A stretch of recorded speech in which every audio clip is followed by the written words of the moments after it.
La pregunta siempre en la política ecuatoriana es ¿con cuánta corrupción viene cualquier administración? Ninguna plataforma va a tener el poder de convocatoria que tenía Twitter. Llegué a un punto en que me di cuenta de que estuve persiguiendo la definición de éxito de los demás y no mi propia definición de éxito. Ningún país puede resolver la crisis climática. Es un error histórico que se explotó el Yasuní ITT.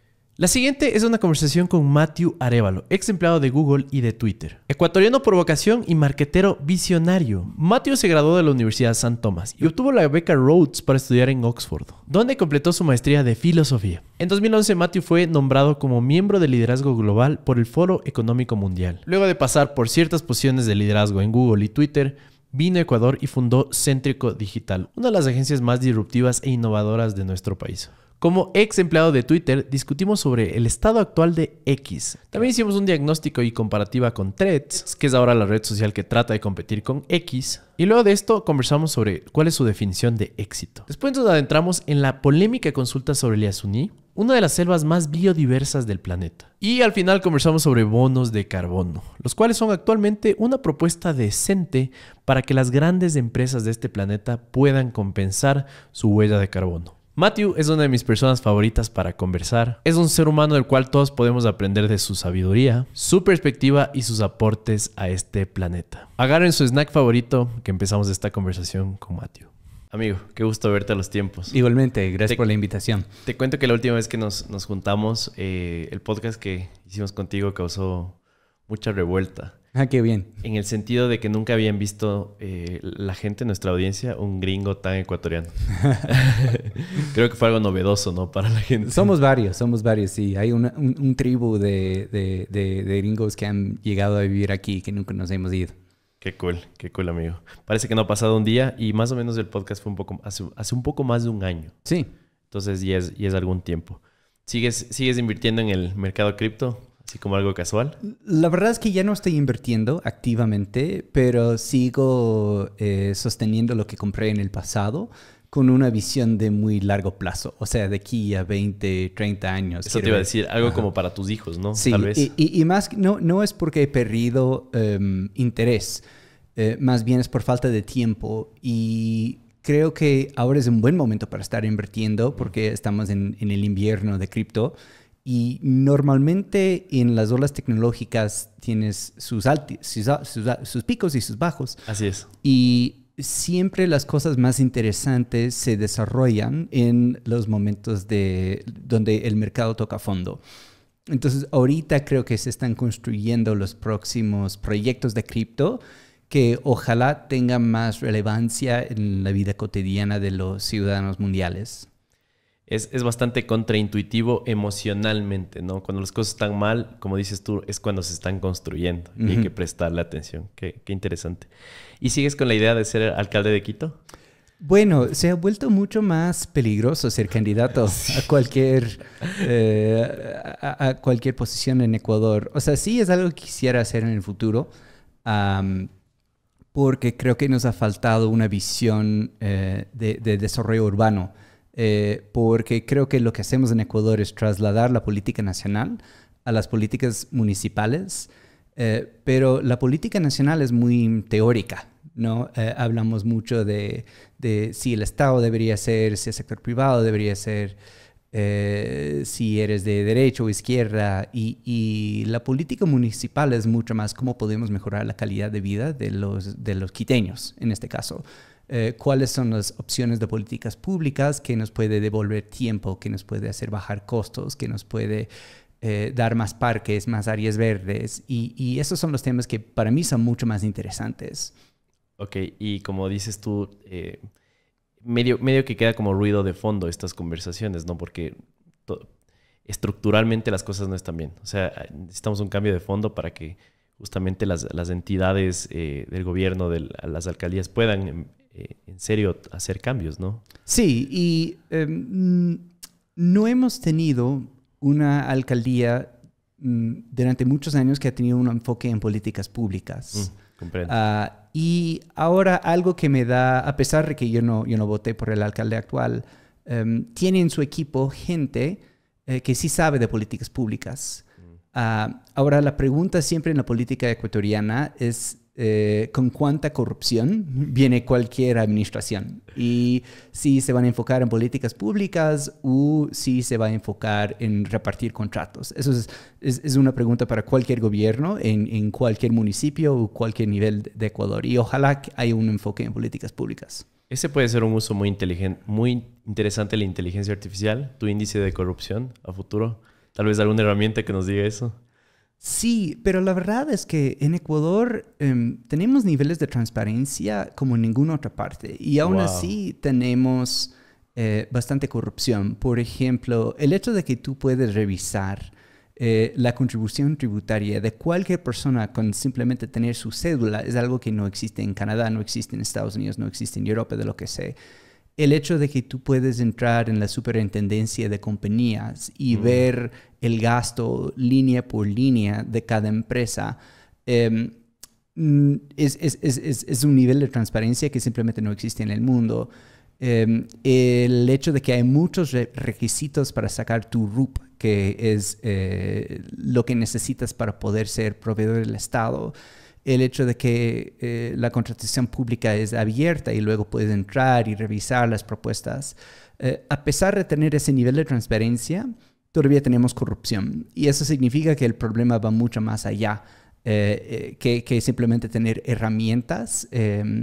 Y la otra cosa que se me ocurre a mí es que, digamos que tú entras en el gobierno con buenas intenciones y alguien te ofrece un soborno, una coima, y tú decides si vas a aceptar o no. Eso es una situación. Luego tienes la situación de la gente cuyo negocio es la corrupción. O sea, son estructuras con miles de personas cuyo oficio principal es repartir contratos. Y a través de esta repartición de contratos, ellos reciben beneficios. Entonces, es una maquinaria que existe. Entonces, a veces tendemos a pensar que la corrupción viene de un fallo moral de ciertas personas, una tentación, cuando en verdad son estructuras que se sostienen con el tiempo y que se dedican al negocio de la corrupción. Entonces, por eso digo que va mucho más allá de tener herramientas, incluso transparencia. Hay que desarmar y desmantelar las estructuras de corrupción que existen. Completamente de acuerdo. La gente tiende a pensar que es cuestión justo de un dilema moral de un ser humano, cuando no lo es, ¿no? Es mucho más complejo. Me voy a salir un poco de coles a nabos, como diríamos acá. Tú eres un ex Twitter. Sí. Ex empleado de Twitter, algo que en Ecuador y en Latinoamérica es bastante raro. Tú sabes que acá no es que tenga mucho alcance la red social. Sin embargo, hace unos días acaba de salir Threads, que es, según algunos, según Elon Musk, es un copycat, no es un copy-pega de Twitter. ¿Cuál es tu pronóstico desde un usuario, desde alguien de Twitter, sobre cómo va a salir esta contienda? Por un lado tenemos la transparencia, la libertad de expresión que dice buscar Elon Musk, y por el otro lado tenemos una base de usuarios que en el primer día llegó a 100 millones de usuarios Threads, algo que jamás se ha visto en ninguna startup ni proyecto, ¿no? Que inicies con tantos usuarios. No sé cuál es tu observación de este tema. Lo veo un poco, al inicio lo veo con escepticismo, y eso no es un respaldo para Twitter. Creo que Twitter tuvo muchos problemas antes de que Elon Musk lo comprara. Son problemas que existen desde que yo trabajaba ahí hace 10 años y que no se han resuelto. Y Elon Musk entró con la idea de resolver esos problemas, pero en el proceso terminó creando un montón de otros problemas.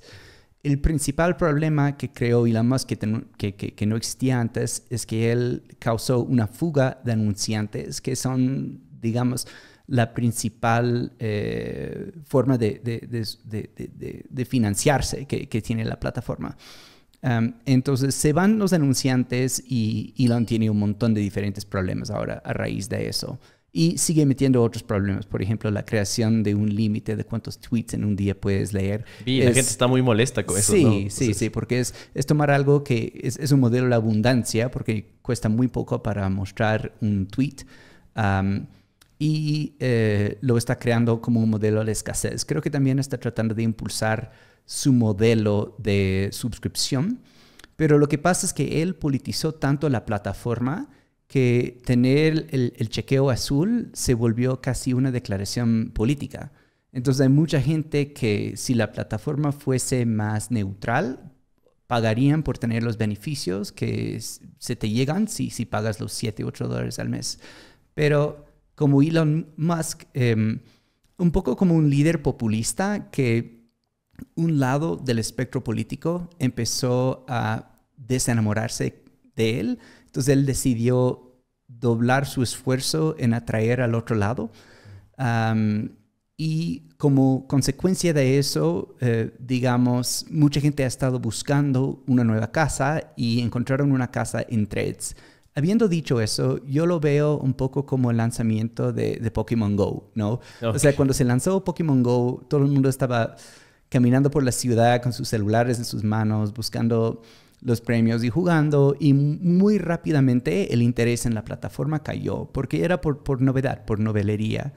Y no he visto en Threads algo muy novedoso. Lo que he visto es la oportunidad de salir de Twitter, sí, pero no he visto algo muy novedoso. Y creo que la plataforma o el desafío que tienen todas las plataformas que tratan de copiar lo que hace Twitter es atraer a la masa crítica que tenía Twitter, porque Twitter tiene los líderes mundiales, los líderes de opinión, periodistas, todos en un mismo lugar. Y en un futuro, si somos muy fragmentados, porque la mitad están en Threads y la mitad están en Blue Sky y la otra mitad siguen en Twitter, o sea, básicamente ninguna plataforma va a tener el poder de convocatoria que tenía Twitter. Y la otra cosa que podría suceder es que económicamente los inversionistas que compraron Twitter, porque Elon Musk es un inversionista de muchos que compraron la plataforma, podrían decir, vean Elon, o sea, esto no nos está yendo bien, preferimos vender ahora con un descuento a alguien más que tal vez podría resolver los problemas y hacerle revivir a la plataforma que seguir financiándote, porque obviamente no tienes la solución. Lo más probable es que los inversionistas de Tesla, que es el grupo más poderoso, porque Tesla es la única empresa de los 3 que él tiene, que es una empresa pública, donde los accionistas pueden ser cualquier ciudadano. Y ellos son los que le obligaron, por ejemplo, a contratar un nuevo CEO. Entonces, si la aventura de Elon en Twitter desemboca en problemas en Tesla, podríamos ver que él tiene que deshacerse de la plataforma. Entonces, para responder a tu pregunta, creo que la llegada de Threads fue en un momento preciso para aprovechar del desencantamiento con Twitter, pero no necesariamente veo algo novedoso que va a hacer que pueda retener a los usuarios. En efecto, me llegaron noticias del índice de retención actual de Threads y baja de forma alarmante con los días. Es como que la gente, este efecto novelería les dura muy poco. Sí. Es cuestión de 2-3 días. Entonces, yo también presiento que Threads va a perder esta contienda, ¿no? Sin embargo, si Elon Musk sigue siendo tan agresivo con esta politización, también siento que... Al menos que traigan algo muy novedosa u innovadora a la experiencia. Y eso es algo que no hemos tenido por un buen tiempo. Snapchat trajo un modelo completamente distinto. TikTok trajo algo completamente distinto. Y yo ahora cuando abro Twitter, siento que está tratando de competir con TikTok.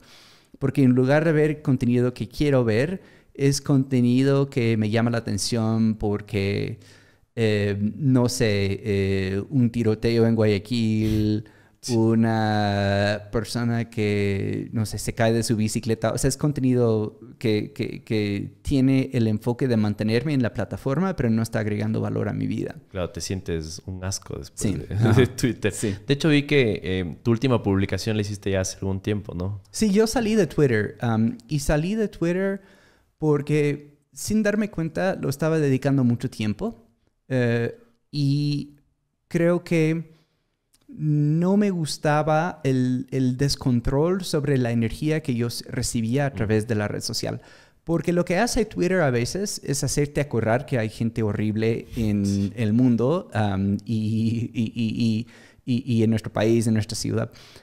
Entonces, lo que sentí era más el costo energético de estar en la plataforma y de ver algo en la mañana y seguirlo pensando en la tarde y en la noche y no tener control sobre ese consumo de energía. Entonces salí de la plataforma, todavía entro de vez en cuando, sobre todo si estoy investigando algo, pero ya no siento que estoy atado a la necesidad de hablar, de recibir respuestas, de pelear controles. O sea, mi vida es más enriquecedora sin esos elementos.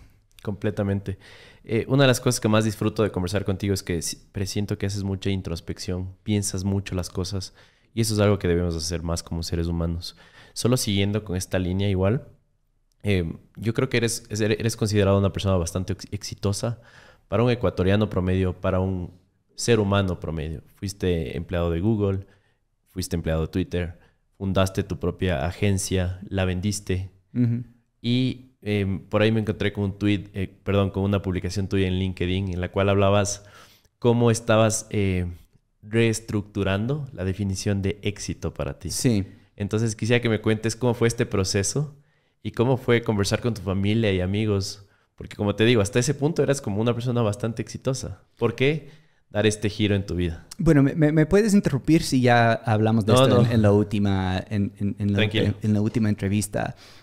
Pero yo nací en una parte muy aislada de Canadá, donde los mismos canadienses no conocen.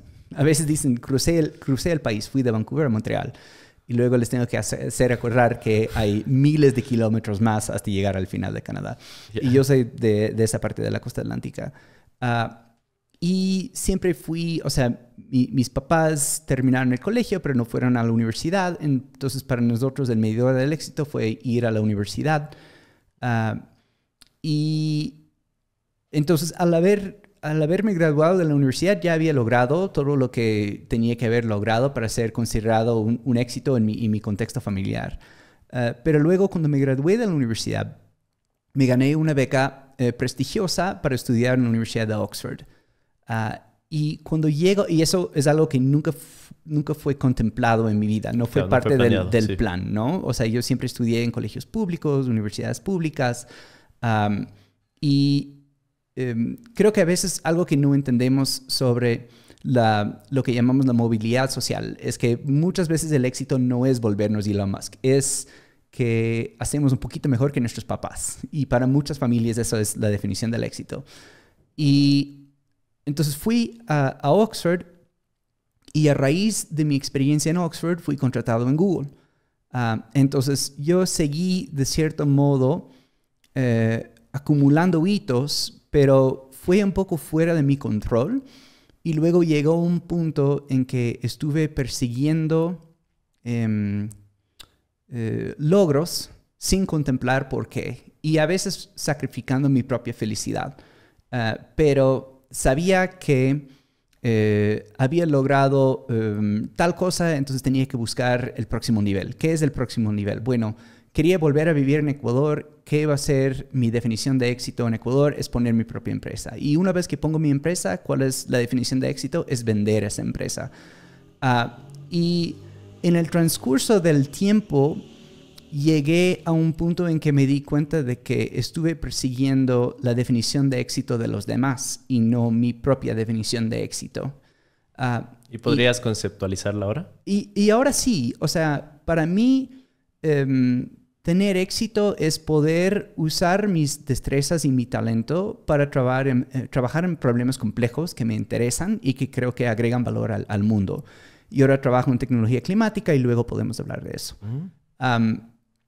Pero tuve la experiencia de estar encargado de un equipo de 32 personas y no necesariamente me gustó.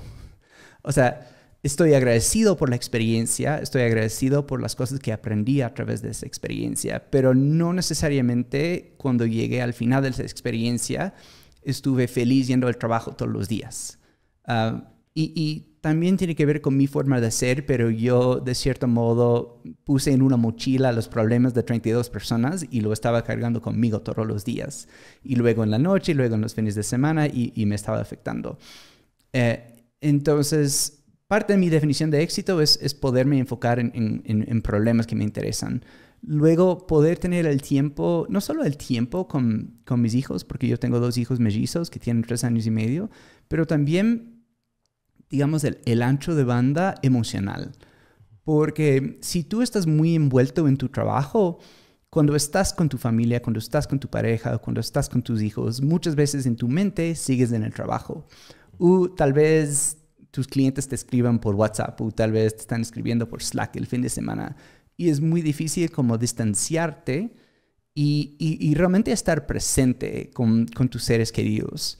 La otra cosa que puede suceder es tal vez tienes otros deseos de logros creativos u otros logros que quisieras cumplir en tu vida y el trabajo no te da el tiempo. Entonces has, digamos, puesto todos los huevos en una sola canasta, que es el éxito de mi trabajo, y sin cuestionar si esto realmente es lo que me trae felicidad. Y la felicidad es obviamente algo fugaz, no siempre vamos a estar felices. Pero hay sufrimiento en sufrimiento. Es decir, estoy sufriendo, pero estoy en control de mi sufrimiento y estoy ganando y aprovechando de este sufrimiento y me gusta estar en este desafío, me gusta estar en esta montaña. Y luego hay el sufrimiento que es causado por terceros que no has elegido y que siente como el peso de una cobija que nunca quisiste ponerte, o como dije antes, como una mochila de los problemas de los demás. Entonces creo que hay que escoger bien el sufrimiento que quieres tener y en mi caso parte de mi definición de éxito es poderlo escoger y no tenerlo impuesto por los demás. Entonces los últimos años en mi vida ha sido tratar de recalibrar y dejar un poco atrás las definiciones de éxito de los demás. Y enfocarme en mi propia definición. Habiendo dicho eso, todavía hay una parte de mi ego que me hace preocupar de vez en cuando que no estoy logrando lo que debería estar logrando o no estoy en mi carrera donde debería de estar. Nos pasa a todos, creo. Sí, exacto, nos pasa a sí. todos. Y yo tengo que, digamos, tener la paciencia y la destreza de reconocer esas narrativas, esas voces y como decimos con mi esposa, o sea, hay que reconocerlo, nombrarlo y seguir adelante. O sea, reconozco esa voz, sé de dónde viene y por qué está ahí, pero no le voy a dejar tener control sobre mis decisiones y mis emociones en el día y sigo adelante con mi vida. Wow, gran consejo. Por ahí escuché 2 palabras por las cuales quisiera adentrarme. Pero desde un ángulo diferente. Hablaste de que ahora estás trabajando en tecnología climática, ¿ya? Y justo a nivel Ecuador estamos en una época un poco interesante, pero bastante compleja en ese tema. ¿A qué me refiero? El otro día el ministro de Energía, Fernando Santos, dijo que este realmente era un contraargumento en contra de Yasunidos, ¿no? Dice, no se puede vivir del aire, de los pajaritos y de los reptiles.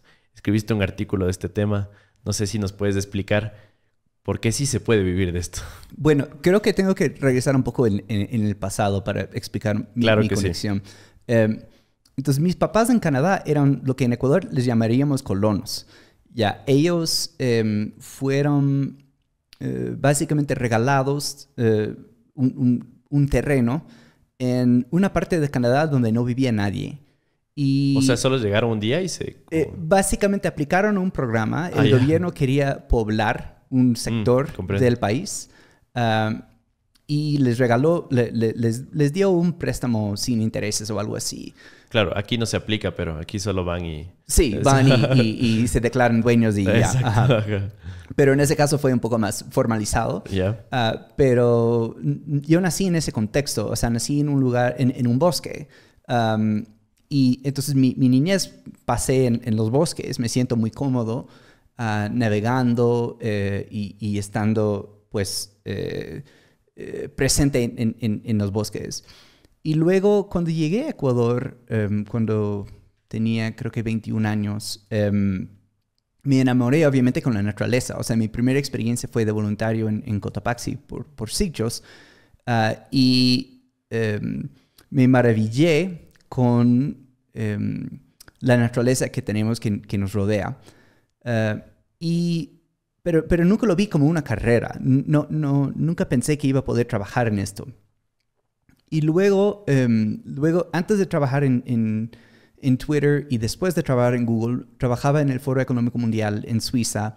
Y ahí me conocí con Yvonne Baki, que era en ese momento la representante de Ecuador del proyecto Yasuní ITT. Y trabajaba con ella Erika Paredes, que ahora es candidata a la vicepresidencia junto con Otto. Y ellas estaban encargadas de llevar adelante el proyecto del Yasuní ITT.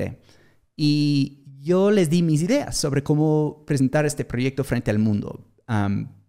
Pero en ese tiempo todavía no existían los mercados de carbono como existen hoy. No eran mercados que tenían mucha demanda.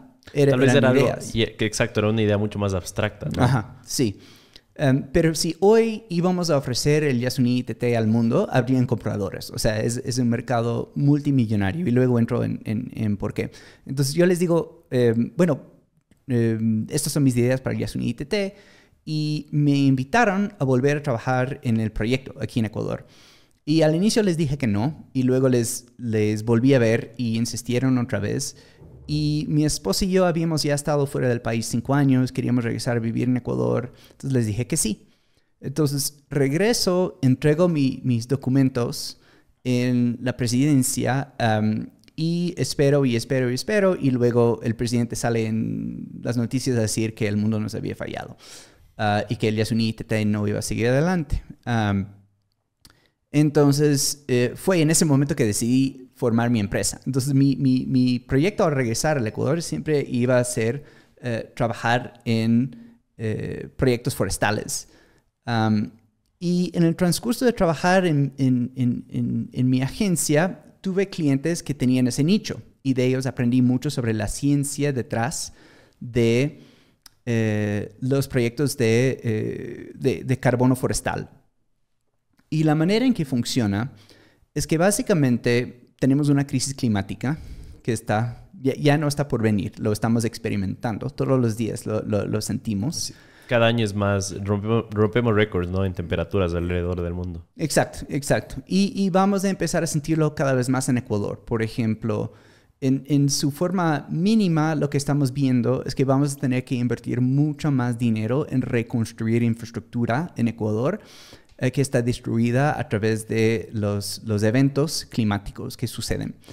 Eso es solo una de las maneras en que lo vamos a sentir aquí en Ecuador. Claro, el más cercano, el niño, ¿no? Sí, exacto. Se viene con mucha fuerza, así es. Pero lo estamos viendo alrededor del mundo. Hay ciudades que se están quedando sin agua, como Phoenix en Estados Unidos.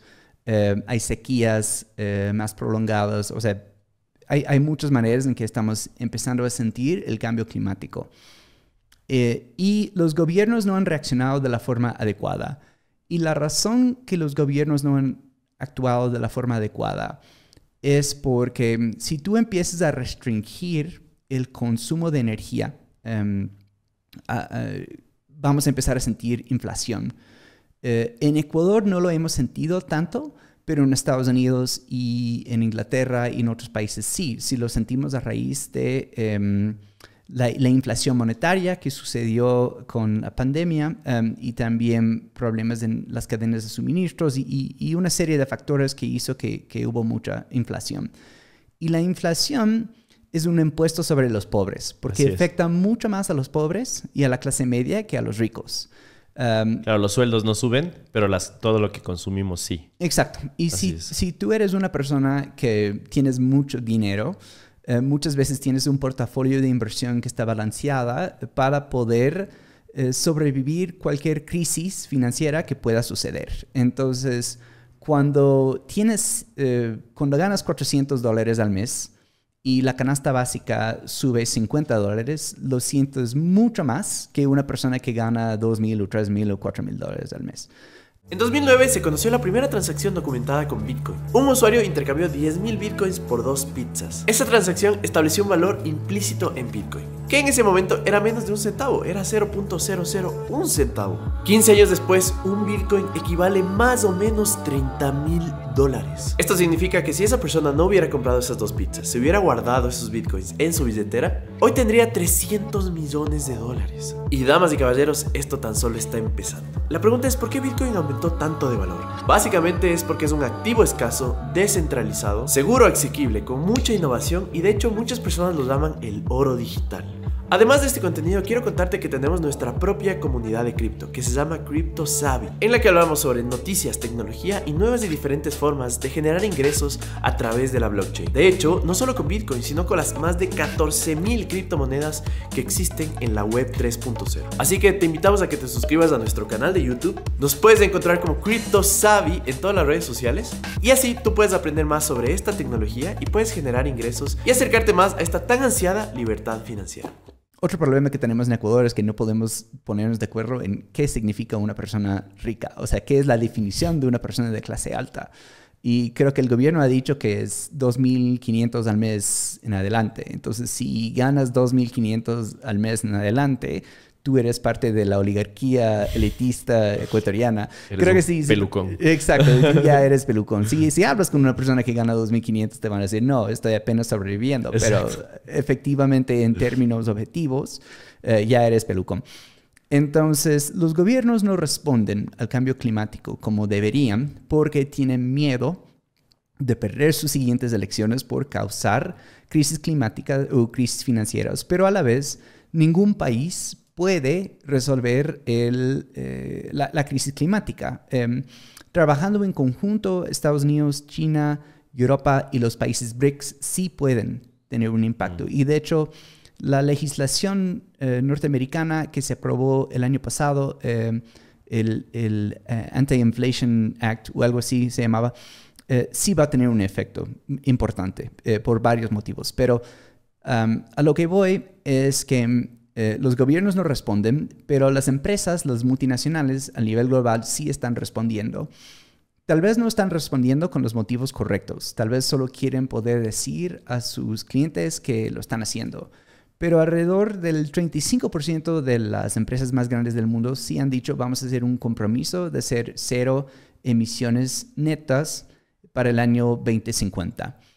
Entonces, cuando tienes una empresa, tienes 3 tipos de emisiones. Tienes las emisiones que nacen a raíz de tu operación.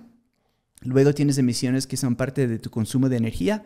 Y luego tienes las emisiones que son parte de el consumo de tu producto, pero no necesariamente controladas por ti. Entonces, por ejemplo, si tienes un cine y la gente llega a tu cine en auto, esas emisiones son tu responsabilidad, pero tú no puedes sacar a la gente de su auto.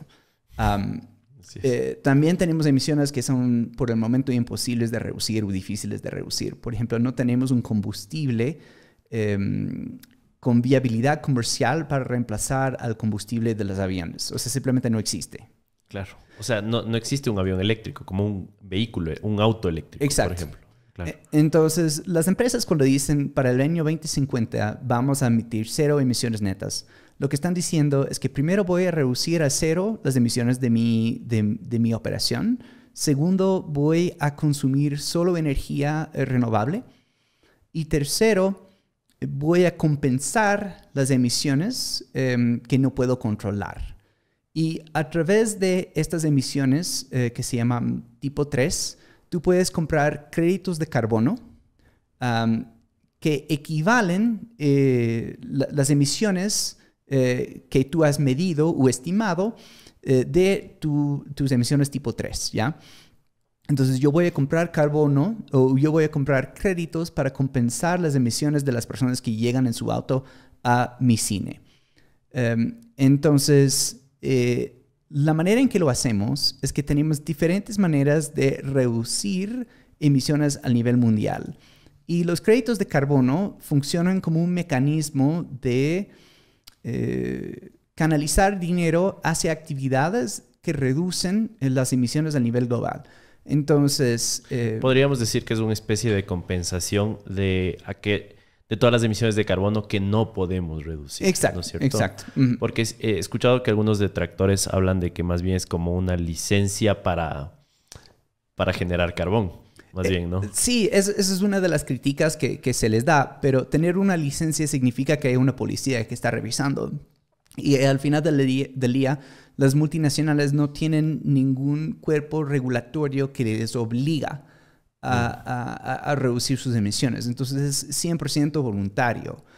El gran reto que veo ahí es cómo medir tu huella de carbono, ¿no? Porque entiendo que se puede tergiversar de muchas formas esto, con malas intenciones o simplemente sin tener la tecnología adecuada. Hay metodologías científicas aprobadas y compartidas en las comunidades, en el mundo ambiental, que se usan para justamente poder medir. Y normalmente cuando haces un compromiso de cero emisiones, normalmente estás siguiendo la guía de algún cuerpo internacional que dice, ok, si vas a hacer cero emisiones, esto es la manera en que lo tienes que hacer y esto es la manera en que lo tienes que medir y esto es el uso que puedes dar a los créditos de carbono para poder compensar. Entonces no es simplemente cualquier pueda inventarse sus números o cualquier pueda comprar créditos para compensar todas sus emisiones, no. O sea, hay estándares internacionales que tienes que seguir. Perfecto. Ahora sí, entendiendo todos estos conceptos de forma bastante rápida, regresemos al Yasuní. Sí. Hay la gente que quiere que no se explote el bloque ITT y hay gente que sí. Pero el no explotarlo quiere decir que vamos a convertir al Yasuní en bonos de carbono. ¿O qué significa eso? Eso podría ser una opción, ¿no? Porque los bonos de carbono sirven para varias cosas. Primero, podrías usar, por ejemplo, la vida útil de una planta que quema, por ejemplo, una planta energética que está contaminando en Asia. Tal vez tiene una vida útil de 40 años. Entonces tenemos que compensar a los dueños para que lo cierren, ¿ya? Y puedes usar créditos de carbono para eso. Los créditos de carbono también pueden ser usados para financiar la construcción de nuevas fuentes de energía renovable. Y también el área donde yo trabajo y que sería relevante para el Yasuní ITT es el carbono forestal. Entonces, ¿qué hacemos con el carbono forestal? Tenemos tres tipos. Tenemos la conservación, tenemos la reforestación y luego tenemos algo que se llama mejora la gestión de terrenos, que normalmente nace de empresas forestales que dejan de cosechar un cierto porcentaje de sus árboles cada año a cambio de compensación. Porque esos árboles están en la tierra, están secuestrando o están capturando carbono. Entonces, el Yasuní ITT, si hubiese nacido 10 años después de lo que nació, hubiese sido un proyecto pudiese haber sido un proyecto de carbono.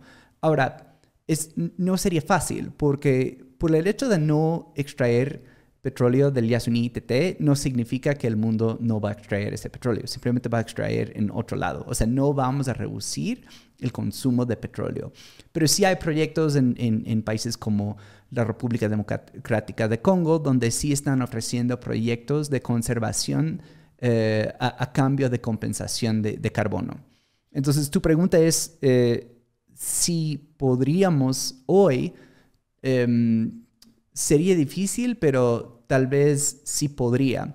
Ahora, el problema es que si la gente sale y vota en favor de conservar el Yasuní y parar la operación petrolera, ahora no creo que sea viable un crédito de carbono porque legalmente el gobierno ecuatoriano tendría que obedecer la voluntad del pueblo.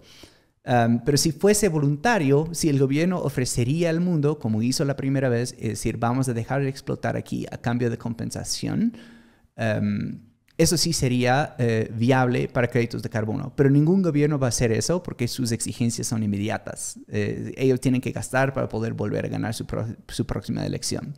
Tienen un déficit que vienen arrastrando, ¿no? Sí. De gobiernos anteriores y justamente... Claro, y bueno, justamente la ambición de este mundo capitalista hace que sigamos viendo formas de explotar el petróleo, como tú mismo dijiste. De hecho, vi otra cifra en un artículo que escribiste de cómo China recibió 4 veces más minerales que lo que se exportó. O sea, es Sí. como misteriosamente aparecieron 4X. Sí. Y esto es por la explotación privada, ¿no es cierto? Sí. Quiero regresar al Sí, tema del claro Yasuni que ITT sí. por un segundo, solo porque no lo hemos conversado a fondo. A ver, yo estoy en favor de no seguir con el modelo extractivista petrolero económico para el Ecuador. Eso es mi fin, porque al final del día nos genera un montón de problemas que no hemos cuantificado. Por ejemplo, cuando el precio del petróleo sube, nosotros tendemos a gastar, nos endeudamos mucho. Las épocas de más endeudamiento público que ha sucedido en Ecuador siempre son las épocas cuando tenemos más petróleo, porque asumimos que el precio se va a mantener para siempre y podemos sacar mucho crédito y no pasa nada. Y luego baja el valor del barril de petróleo. El gobierno tiene que rápidamente empezar a cortar gastos y empezamos a crear problemas políticos, sociales, económicos para mucha gente. Porque cuando dependemos económicamente de un gasto del Estado, nos demoramos en crear valor y liderar con la fortaleza del sector privado. Entonces, no es un tema ideológico de mi parte, es simplemente realidad. Si queremos tener una economía estable en el largo plazo, necesitamos hacerlo con nuestras manos y con nuestros cerebros, no con lo que sacamos del petróleo, de la tierra.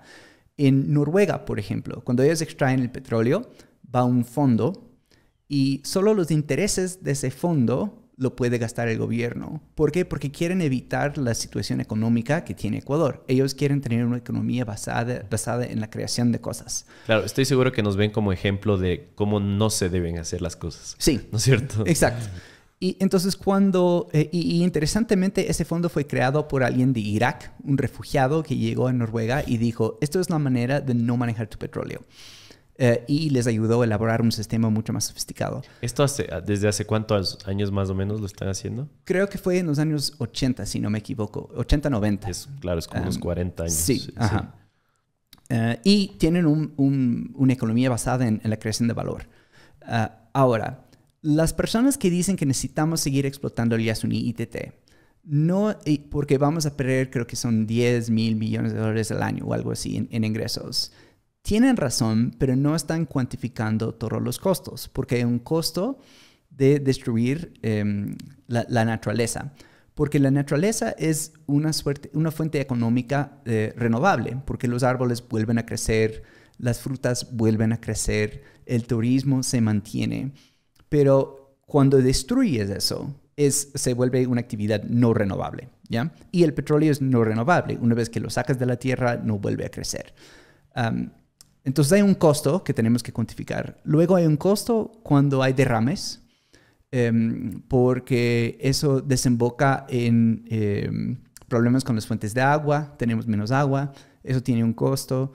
Y en la salud de las comunidades indígenas y las otras comunidades que viven río abajo, hay un montón de costos que no son mencionados ni calculados cuando decimos que generamos 10 mil millones de dólares o cualquier que sea la cifra al año.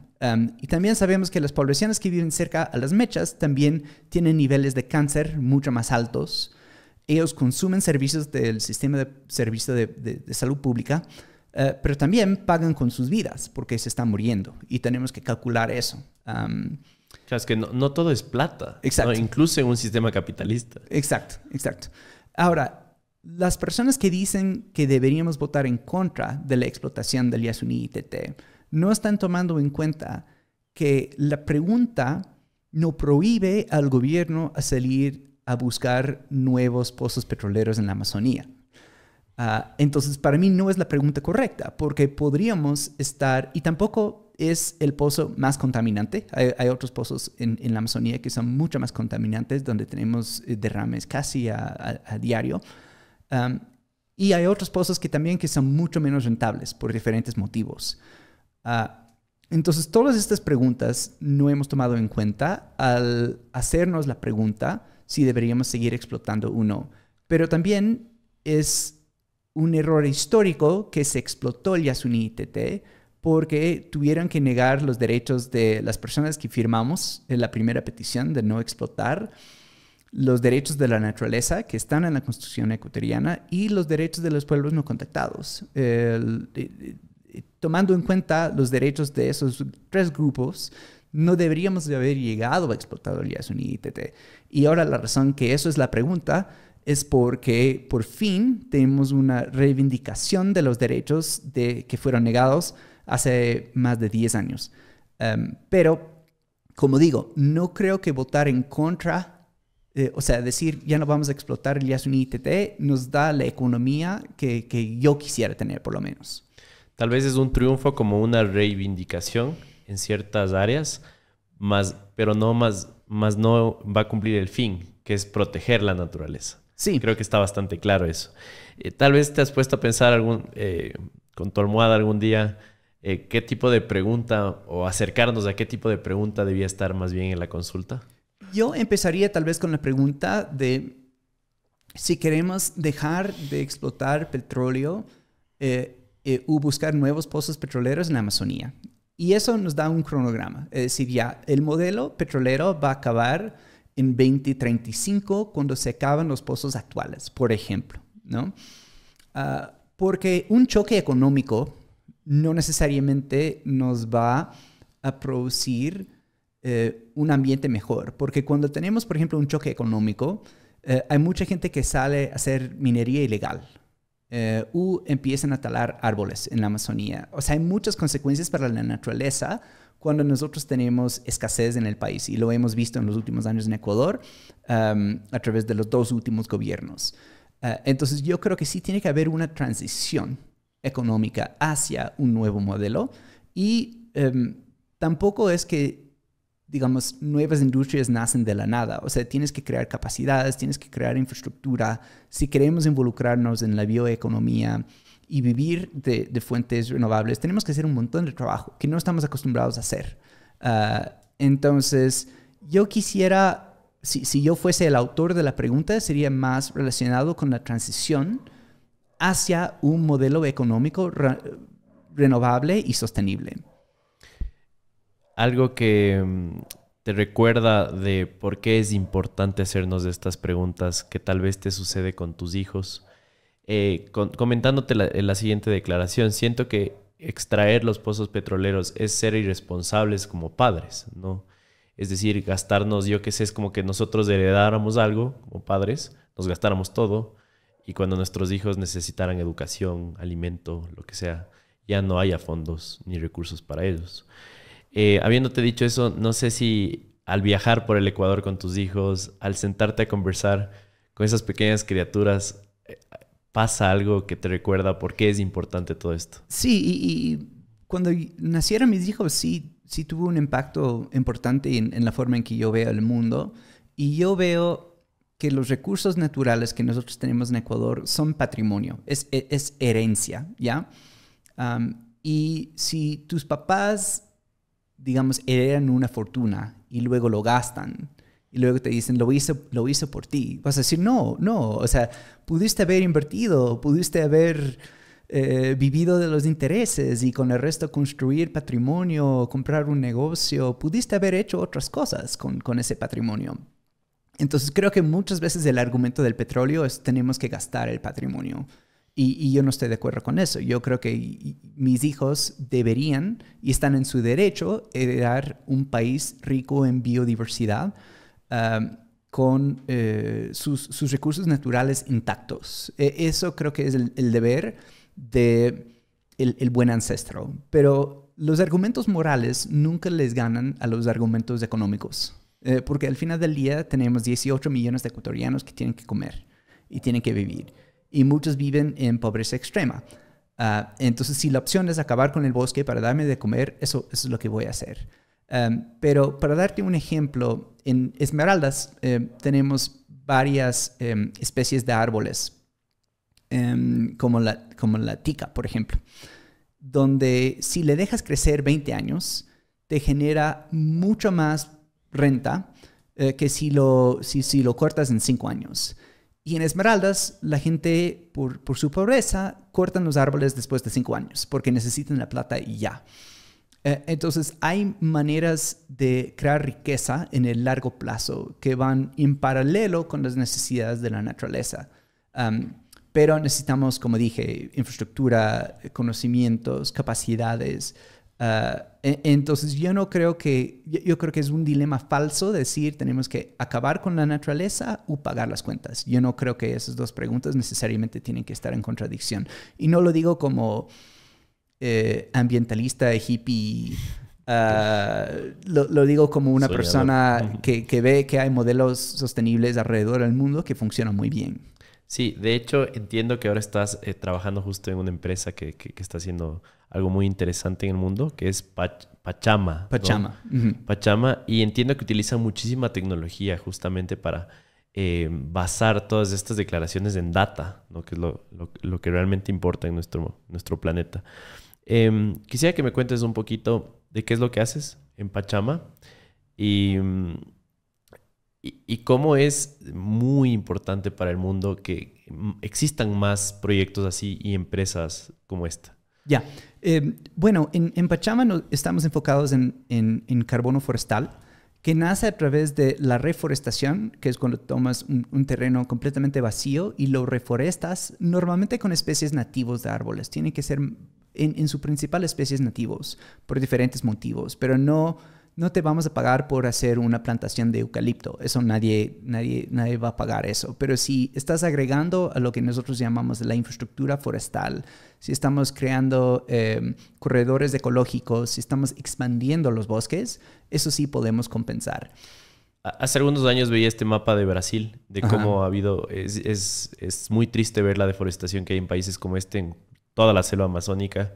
Entonces, es básicamente volver a restablecer la selva que había ahí, ¿no? Sí. Me parece lindísimo. Exacto. Entonces, podemos reforestar y también podemos conservar. Y lo que podemos hacer es ver el impacto y cuantificar el impacto en carbono de estos proyectos de conservación y reforestación. Podemos medir el impacto y luego podemos convertir ese impacto en bonos de carbono y venderlos a las empresas que están compensando las emisiones que no pueden controlar. Y lo que hace Pachama es usar información satelital con otras fuentes de información, con otras tecnologías, para poder medir cuánto carbono hay en un bosque y cuánto va a haber después de un proyecto de reforestación. Porque para poder financiar el proyecto tenemos que entender más o menos qué va a ser el impacto ambiental de este proyecto. Entonces, Pachama hace eso. Y la razón por la cual esto es importante es porque tenemos dos modelos actuales, que son las reservas públicas y las reservas privadas. Hemos dependido de este modelo durante más de 200 años, pero no funciona. O sea, no funciona para nosotros poder prevenir básicamente que se destruyan los bosques. Entonces necesitamos otro modelo y este otro modelo son los mercados de carbono. Porque los mercados de carbono nos permiten financiar la conservación y restauración de bosques. Y eso tiene un beneficio para las comunidades que viven ahí, tiene beneficios para las fuentes de agua, porque los bosques purifican el agua, tiene beneficios para la biodiversidad, y también podemos combinar con otros tipos de actividades como el agrosilvicultura.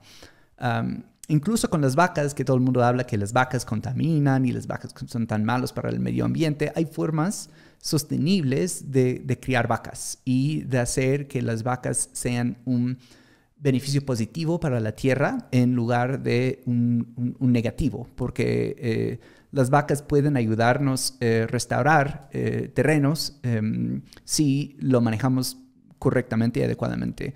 Entonces, lo que hace Pachama es básicamente nos ayuda a poder medir el carbono en la tierra y poder crear proyectos de conservación y reforestación a través del mundo. Que es algo que tenemos que tener mucha cautela al adentrarnos en este mundo de bonos de carbono. Algo que podría salir mal, porque me encanta todas las buenas intenciones, toda la tecnología, toda la evidencia que respalda que realmente el cuidar el planeta y poder medir cómo estamos cuidando el planeta es correcto. Pero ¿qué podría salir mal y qué tenemos que tener mucho cuidado al adentrarnos en este mundo? Bueno, específicamente en el campo de conservación ha habido mucha controversia porque ha habido actores, sobre todo en Brasil, que han exagerado el impacto ambiental de sus proyectos para poder sacar mayor rentabilidad. Y eso ha dado una mala reputación al campo entero de conservación a través de los mercados de carbono. Pero lo que hace Pachama es utilizar una metodología que mide el impacto ambiental en base a datos en tiempo real sobre qué está pasando, no solamente en el proyecto, pero en la zona a su alrededor. Entonces podemos medir científicamente qué es el impacto. Y lo que han hecho diferentes personas es decir, si no hay un proyecto, yo voy a acabar con el bosque. Y por ende voy a rentabilizar toda la conservación. Y lo que nosotros hacemos es decir, no, si no tuvieses un proyecto, nosotros podemos ver el nivel de deforestación que hay en el área y habría una disminución de 10% cada año hasta que ya no hay. Entonces nosotros podemos hacer los cálculos para saber qué es el impacto real ambiental, cuantificarlo y luego convertirlos en créditos de carbono para la venta. Voy a leerte una especie de teoría conspiratoria sobre este tema, ¿ya? Bill Gates hace más o menos un año compró 100,000 metros de terreno, ¿no? 100,000 metros de terreno. Y decían, y bueno, todos los periódicos decían que era porque la agricultura es un gran negocio, ¿ya? Pero últimamente han empezado a salir noticias que realmente, por cómo está viendo el mundo, el futuro justamente de cómo el terreno que está forestado y que se puede medir su huella de carbono, realmente esto está compensando, absorbiendo carbono, y cómo el tener un terreno puede hasta cierto punto compensar esta huella que uno hace con todos sus negocios, con las emisiones que hemos estado hablando en todo el podcast, ¿no? Entonces, no sé hasta qué punto crees tú que esto es cierto, y yo creería que no es tan simple, ¿no? No es como que tengo un terreno, yo que sé, en Quito, de 1 hectárea, 10,000 metros, y ya estoy reduciendo mi huella de carbono por tener ahí parqueado mi terreno, ¿no? Sí, los precios en el mercado voluntario de carbono no todavía han llegado al punto en que podemos competir con agricultura, por ejemplo. Porque parte del problema es que en casi todo el mundo la agricultura es subvencionada por alguien, sobre todo en Estados Unidos, pero también aquí en Ecuador. Cuando el gobierno, por ejemplo, regala nitrógeno a los agricultores, eso también es parte del subsidio. Entonces, ¿qué pasa con Bill Gates? Es un señor que tiene tanto dinero que tiene que colocar su dinero en algo para no perderlo en inflación. Entonces, el señor tiene inversiones en todo, pero más que todo también tiene en terrenos, también tiene en agricultura.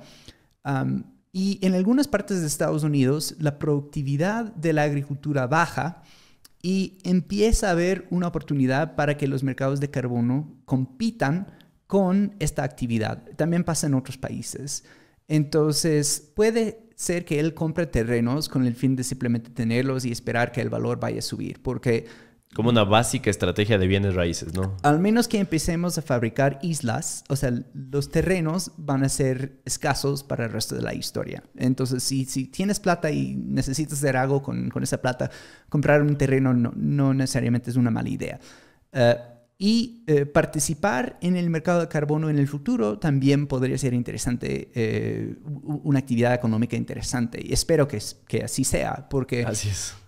Países como Ecuador tenemos la mejor posición para poder beneficiarse de los mercados de carbono, porque tenemos las mejores condiciones climáticas.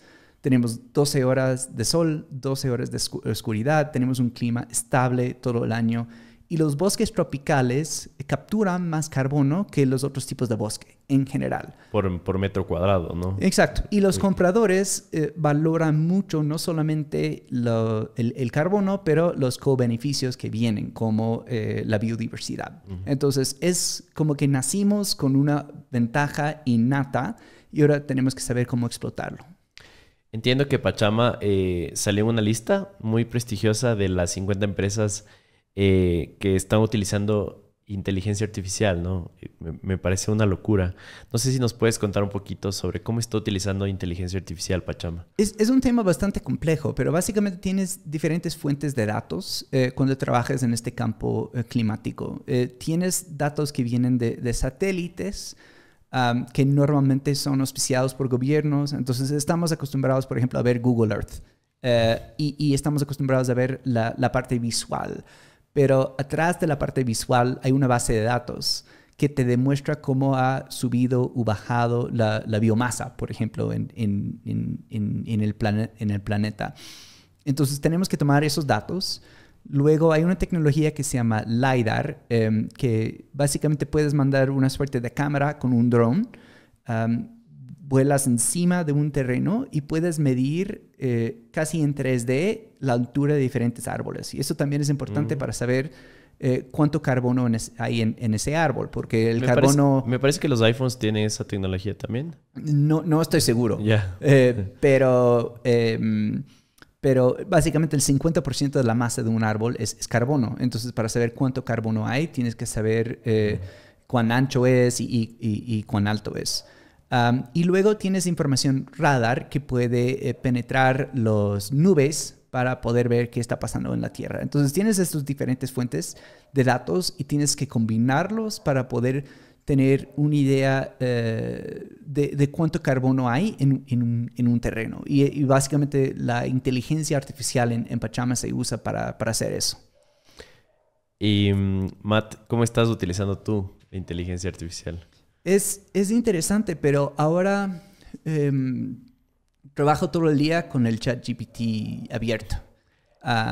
Y es algo que cambió de noche a día.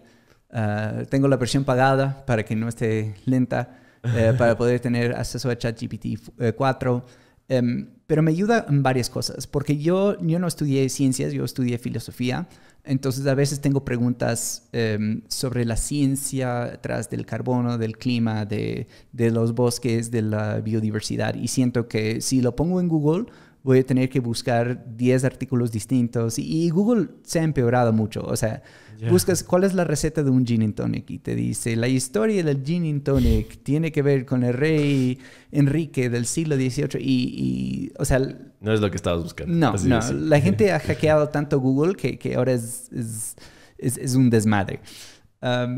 Entonces, ChatGPT te da la respuesta inmediata que buscas. No siempre puedes confiar, porque tiene un alto grado de confianza en su propia respuesta, pero no siempre es correcta. Y yo he encontrado momentos cuando ha inventado datos, por ejemplo, u datos que yo no he podido verificar cuando los fui a buscar.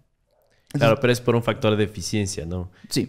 Todo el tiempo que te ahorras es superior a estos pequeños fallos. Sí, exactamente. Entonces yo lo uso mucho para investigación científica, pero a la vez parte de mi trabajo es creativo y a veces busco ideas sobre cómo expresar una idea o ideas cómo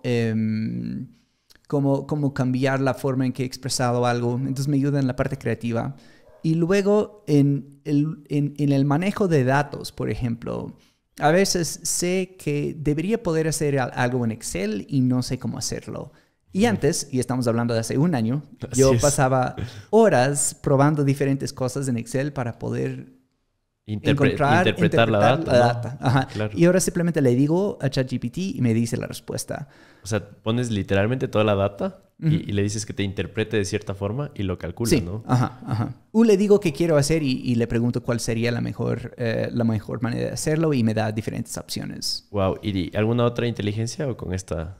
Yeah. No, solo mi esposa trabaja más con Bard y le gusta mucho, pero no he entrado en ese campo todavía. Ya, buenísimo. Hay esta teoría de que muchas personas van a perder su trabajo a futuro, ¿no? Ya que en efecto hay muchas cosas que actualmente lo están haciendo seres humanos y que próximamente lo estará haciendo una inteligencia artificial. Habiéndote dicho eso, digamos que te invitan a dar una charla en un colegio y te están preguntando ¿qué sigo? ¿Cómo le ves al futuro? ¿Lleno de qué tipo de personas? ¿De qué carreras? ¿Cuál sería tu consejo? ¿Qué es lo que necesita el mundo en un futuro? Sí, o sea, el mercado laboral va a cambiar, pero la noción que hay un cierto número de de trabajos y que cuando se pierdan va a haber un desempleo grande, es ficticia porque así no funcionan las economías. Hace 50 años, el 50% de la población norteamericana trabajaba en agricultura y ahora es el 2% de la población que trabaja en agricultura, pero no hay un hueco de desempleo. La razón que tanta gente migra a Estados Unidos es porque siguen con más empleo que personas. Entonces, la economía realmente está regulada por los deseos de las personas. Y los deseos son imposibles de acabar. O sea, nunca van a acabar nuestros deseos de comprar cosas, de servicios y productos y todo lo demás. Pero creo que sí, los chicos que pasan por la universidad tienen que ser mucho más dinámicos en entender que su carrera no necesariamente va a ser el tema de los 4 años de sus estudios, los 5 años de sus estudios. Al final del día yo lo veo positivo porque al doctor, por ejemplo, le encargamos de estudiar 7, 8 años y luego queremos que esa información viva en su cabeza para que nos pueda atender. Cuando más importante es que él pueda, por ejemplo, poner mis síntomas en una computadora, recibir ideas y saber interpretar esa información. Entonces vamos a pasar de un mundo de memorización o una educación de memorización a una educación de interpretación y creo que la sociedad se va a beneficiar de eso. Entiendo que tienes una agenda un poquito complicada. Para mí sería un gustazo poder conversar 2, 3 horas contigo, aparte de admirarte mucho. Nada, creo que eres una persona que le aporta mucho a este planeta. Matt, tengo una pregunta más para terminar. ¿Tienes algún miedo tal vez relacionado al desarrollo de la inteligencia artificial? La verdad es que no. Creo que es una fabricación mediática que sucede con todas las nuevas tecnologías. Y al final del día, nunca hay tecnologías que son solo beneficios. Por ejemplo, el Internet facilitó el intercambio de imágenes de abuso infantil. Eso no hemos logrado parar. Pero el Internet trae otros beneficios. Y como mundo tenemos que entender que siempre va a haber gente mala que están haciendo cosas malas y tenemos que aprender cómo usar la tecnología para limitar su alcance y su impacto en la sociedad. Pero por otro lado, la tecnología solo nos ha traído beneficios. Las grandes desigualdades que tenemos en Ecuador se pueden, de cierto modo, superar porque puede haber un niño en una choza en Cotopaxi que está usando ChatGPT para compensar por la mala profesora o la profesora agotada que tiene 20 niños de 5 edades distintas y está tratando de dar clase a todas. O sea, yo solo lo veo el lado positivo y al final del día la tecnología sigue siendo una creación nuestra. Entonces yo creo que es completamente mediático el miedo a la tecnología, pero creo que si queremos avanzar hacia un mundo más justo, que tiene menos problemas sociales, menos problemas de salud, creo que seguir apostando, pero no apostando todo, pero seguir apostando por la tecnología es una buena idea.